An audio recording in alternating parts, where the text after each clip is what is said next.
Lepo pozdravljeni na novinarski konferenci Nogometnega kluba Domžale. Tema novinarske konference je predstavitev novosti kadrovanja v strokovnem štabu, tako kot v članski ekipi. In kar predajam besedo Mateju, da predstavi spremembe strokovnega štaba. Dobar dan vsem. Danes smo tukaj v prvi vrsti, da predstavimo novega trenerja Erika Mrdanovića. Erik je bil naša prva izbira. Analizo, ki smo jo naredili na podlagi pretekle sezone in pa zadnjih 10-15 let je pokazala, da Nogometni klub Domžale najbolj funkcionira takrat, ko imamo svoje domače trenerje. Zato je bila potem tudi naša odločitev relativno lahka. Erik se je lani nam pridružil ravno s tem namenom, da bo nekoč prevzel člansko ekipo. Zdaj, glede na vse peripetije lanske sezone, seveda nihče ni pričakoval, da bo zadeva se zgodila na takšen način, ampak smo veseli, da po uspešno zaključeni lanski sezoni, če govorimo o tiste najbolj kritične dobe, sredi pomladi naprej, lahko novo sezono začnemo optimistično, z novim trenerjem, z rahlo spremenjeno ekipo in pa predvsem z novo energijo in novimi cilji. Poleg Erika me veseli, da bo ostal praktično celoten štab, ki je v zadnjem obdobju deloval. Pomočniki bojo tako Amir Botanič, Matej Podlogar, kot najnovejša novica tudi, da bo Slobodan Vuk ostal v tej ekipi. Golmanski del bo še vedno vodil Dejan Milič, Žan-Luka Jerman, fizični del in pa analitik Mark Lukovs, ki je tudi že v lanski sezoni deloval z nami. Erik je vodil do zadnjih pol leta selekcijo do 17 let. To selekcijo bo zdaj prevzel Jasmin Jerič. Tako da to je kar se kadrovskih novic glede prve ekipe in pa ostalih trenerjev v našem klubu tiče to. Kar se igralskega dela tiče, verjetno ste vsi videli, Zenik Osmani se poslavlja, bo še nadaljeval svojo nogometno pot nekje drugje, pa verjamemo, da se enkrat v kakšni drugi vlogi tudi vrne v Domžale.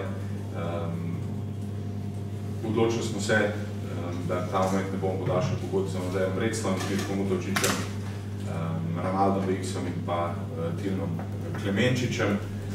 Vsem se želim v tej priložnosti iskreno zahvaliti za njihov doprinos k Nogometnem klubu Domžale. Sploh Tilen je bil dolga leta z nami. Verjamem, da se tudi naša zgodba še ni popolnoma zaključila. Ta moment bomo pa iskali svoje priložnosti vsi na malo drugačen način.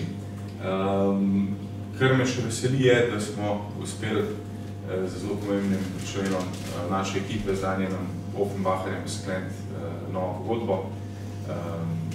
S tem smo zasigurali nekaj tistih izkušenejših igralcev, smo pa zelo blizu dogovora tudi z Vankom in pa Stuparevičem, ker bi nam omogočili, da nekako jedro ekipe zadržimo tistih fantov, ki so nam v zadnjem času, ko je bilo najbolj težko, najbolj pomagali. Tako da toliko je nekih novic, zdaj bi pa jaz mogoče kar Eriku prepustil, da bom namen par uvodnih besed z mesta trenerja Nogometnega kluba Domžale. Najprej lep pozdrav še z moje strani. Jaz bi se rad prvo ob tega zahvalil gospodu predsedniku, direktorjem pa vsem ljudem v upravi za izkazano zaupanje. Štejem si veliko čast, privilegij, da sem imenovan za glavnega trenerja članske ekipe Nogometnega kluba Domžale. Ta vloga nosi sabo tudi veliko odgovornost, ampak verjamem, da bomo skupaj z sodelavci in pa z vsemi ljudmi v klubu spisali lepo zgodbo in da nas čaka lepa prihodnost. To je na kratko uvodna beseda. Hvala, Erik. Zdaj pa, ker gremo z vprašanjem novinarja, Prvo vprašanje za trenerja Brdanovića. Koliko ste bil v pretekli sezoni kaj opet v delo s člansko ekipo, kako dobro poznate moštvo in pa ali lahko iz tega nastop kakšen večji izziv pri vašem delu v prihodnje? Ja, v lanski sezoni sem imel vlogo strokovnega vodja akademije, ker že je gospod direktor rekel, zadnje pol leta sem vodil kadetsko ekipo. Zdaj že sami vsi vemo, kakšna je politika Domžal, da je veliko fantov iz MNC-a vključeno v prvi ekipi, tako da tukaj sem imel določen pogled, ker je bilo veliko fantov odigrali kar vidno vlogo v prvi ekipi. Vse ostale fante, neki sem jih že spoznal, neki smo se spoznavali še sezono, z nekaterimi smo tekmovali v preteklosti, tako da tukaj, kar se tiče nekega, bom rekel, da bi porabili malo časa spoznavanja ne bo, ker vseeno sem zdaj dobro leto v klubu, tako da in kar se tiče stavbe in kar se tiče vseh igralcev, smo spletli neko povezavo, tako da tukaj ne vidim nobenih težav. Erik, sem bili presenečeni, ko se na tej poklicu pa rekel, da bili članski trener Domžal, ste to že malo pričakovali, da bi bilo to nenadno? Mislim, da je že Matej povedal na začetku, da nekako sem bil s tem namenom tudi pripeljan v klub. Ni bil plan, da se to zgodi tako hitro, ampak nogometu vemo, da je iz danes na jutri se veliko stvari zgodi. Nekako prvi pogovori so začeli potekati, ko se je naredila ta zamenjava trenerja, ko je Matej Podlogar prevzel, takrat so neki osnovni pogovori, pa nekako se nekako matematično zagotovi obstanek, so bili pa že bolj konkretni pogovori, tako da po končani sezoni smo pa naredili tiste finiš, tako da, kar tiče presenečenja niti ne, ko sem začenjal kariero, trenerska je nekak cilj, članska ekipa, kako sem že prej rekel, velika čast, odgovornost in pa sploh pa privilegij biti trener tako velikega kluba, ko so nogometni klub Domžale. Ko zdaj načrtujete začetek priprav, še načrtujete z mislimi tudi po Joštu Pišku, Luki Topaloviču, ali ste jih že kaj malo pričakali? Načeloma so fanti še vedno člani kluba, ampak mislim, da se bo to spremenilo do začetka priprav, ampak mislim, da tukaj bo bolj gospod direktor vedel kako pa kaj. Ampak vsi fanti, ki imajo pogodbo z nogometnim klubom Domžale, na vse se isto računa. Gospod direktor, bomo začeli priprav? Boste začeli priprav? Velika verjetnost je, da ne. Mislim, da je že samo vprašanje to nakazalo glede na situacijo, ker se razpleta, mi se pripravljamo in računamo tako, da njih ne bomo imeli, ker pomeni, da bomo seveda tudi na teh mestih iskali določene okrepitve, ker predvsem Jošt je spomlad predstavljal kar velik del našega napada, naše potentnosti, Luka pa vsi vemo, kaj je predstavljal, ampak za nadomestiti mladostniško energijo nas ne skrbi toliko, kot pa bomo želeli, predvsem zaradi tega, ker je Erik tudi prvič v taki vlogi, tudi njemu pomagati s tem, da bomo pač probali ekipo sestaviti na način, da bo kar se da konkurenčna tudi na tistih položajih, kjer bomo neminovno kakšnega igralca tudi zgubili. Konkurenčna, ponavadi, ko se na začetku sezone pogovarjamo o Domžalah, je vedno nek tihi cilj Evropa, vedno sicer kakvi so recimo Loški, teh najmočnejših slovenskih klubov, vsem. Verjetno brez nekega cilja napadati prvo 4 mesta, niti nima smisla začeti sezona, ali se motim. Absolutno se strinjava tukaj, 40% lige gre v Evropo, pomeni, da je ta zadeva vsako sezono zelo realna. Ali je to imperativ za letošnjo sezono ni, ali je pa to cilj, vsekakor je. Moramo povedati, da tako kot vedno imamo mi dva cilja, že v lanski sezoni rezultatsko nismo bili uspešni, smo pa tisti drugi cilj uveljavljanja mladih igralcev kar bogato realizirali. Tako da, evo, sezone se malo izmenjujejo, kakšne rezultatsko boljša, kakšne poslovno boljša. Vsi skupaj se bomo potrudili, da ujamemo nek balans, da lahko delamo eno z drugim z roko v roki, kar pa ni lahko. Liga pridobiva predvsem na finančni moči zadnje čase, kar pomeni, da je konkurenca večja, je pa to za nas samo večji izziv, da dokažemo, da naš način dela, s katerim ustrajamo že skoraj 20 let, še vedno funkcionira in še vedno prinaša rezultate in po cilju 1A in po cilju 1. Mogoče še za trenerja, po to zadnjem obdobju, ko se je rezultatsko zdaj malo stabilizirala, kaj dobrega iz tega obdobja želite nekako prenesti tudi naprej v naslednjo sezono?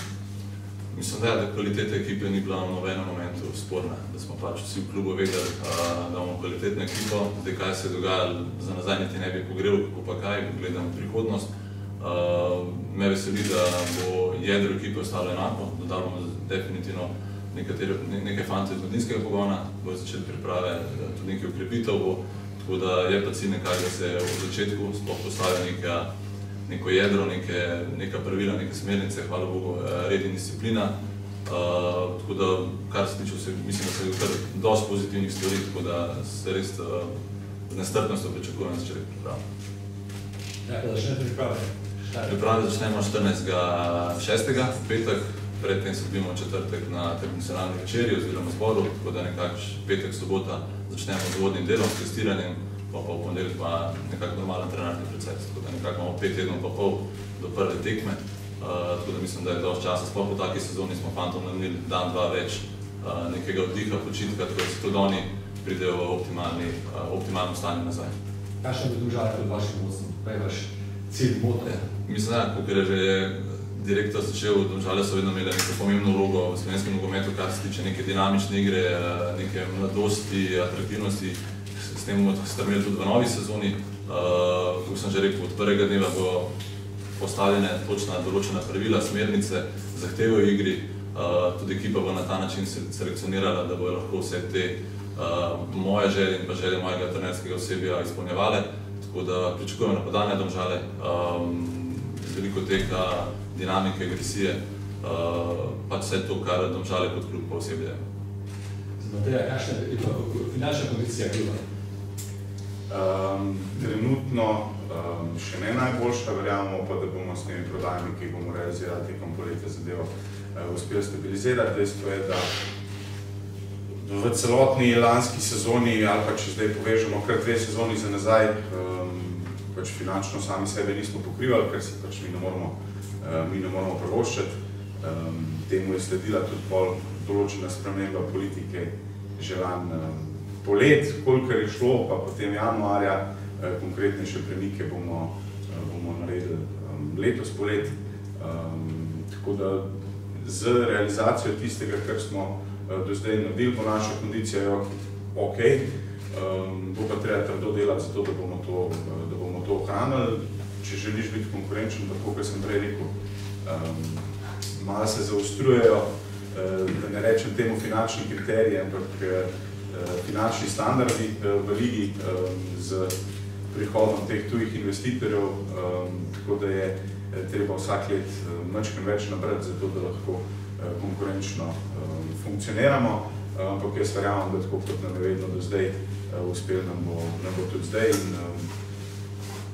za realizacijo ene, dveh prodaj, ki imamo trenutno v planu, bo zadeva do zime pokrita, potem bo treba pa spet v rudnik, radi rečemo, pa nakopati kaj novo. Pa ste seznam želja za okrepitve, pa še dobro?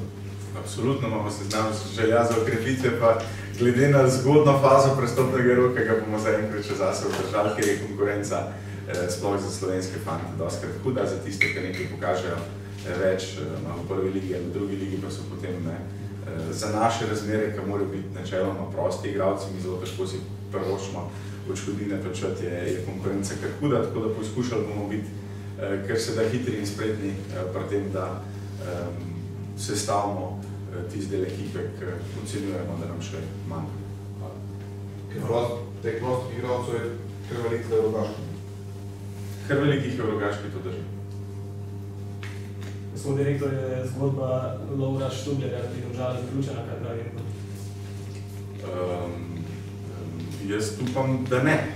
Opcije so odprte, pripravljamo se definitivno tudi na to opcijo, da se Lovro ne bo uspel vrniti k nam.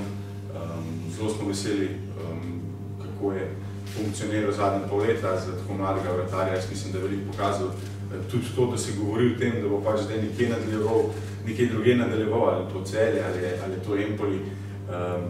Mislim, da je priznanje prvo njemu in pa potem tudi nam, da smo to pol sezono speljali tako, kot je treba. In je neko vodilo mogoče tudi za druge fante, ki so šli v tujino zelo malo nekakšen način je fino, da se vrneš za to, ponovno etabliraš. Mislim, da najbolj vesel njegovih dobrih predstav pa verjetno selektor v 21, ker bo imel močno konkurenco na tem položaju. Gospod direktor, omenil ste tuji vlagatelji v slovenskem nogometu.